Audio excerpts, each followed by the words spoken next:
Vijana nyinyi viongozi hawa ambao mnawaona huku, walio wengi wamepita kwenye hatua mlizopita nyinyi.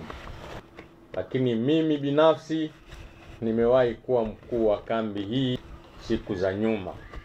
Kwa hiyo Mheshimiwa Mkuu wa Wilaya anaposema anasikia fahari kusikia kambi hii inaongoza kwa mafunzo mazuri, inaongoza katika uzalishaji, na mimi niungane naye kwamba najisikia fahari kwa kambi inayotamkwa na mimi nilikuwa ni miongoni wa viongozi wake.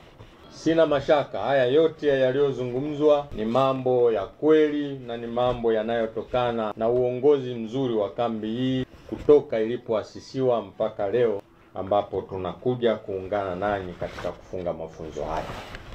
Baada ya kusema hayo, nami niungane na wote walioyasema kwamba kiapo hiki ambacho mmekionyesha mbele yangu mimi nimekipokea kwa niaba ya Rais wa Jamhuri ya Muungano wa Tanzania, na kwa kweli sote tuliokuweko hapa ni mashuhuda wa kwamba mmeapa kwenda kuilinda Jamhuri ya Muungano wa Tanzania, kwenda kuitetea kwa nguvu zenu zote Jamhuri ya Muungano wa Tanzania katika kuhakikisha taifa hili linaendelea kubaki huru, salama na amani wakati wote.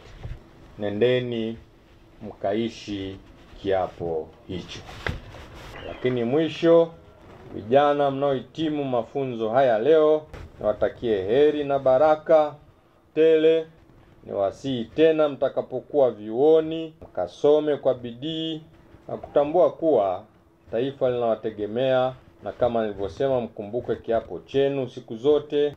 Na kwa wale ambao watakuwa maeneo tofauti na vyuo, nanyi enendeni mkatekeleze yale yote mazuri mliojifunza mkiwa katika kambi hii, ili muendelee kuwa mabalozi wazuri wa mafunzo ya Jeshi la Kujenga Taifa, mabalozi wazuri wa taifa lenu, mabalozi wazuri kwa wazazi na familia zenu.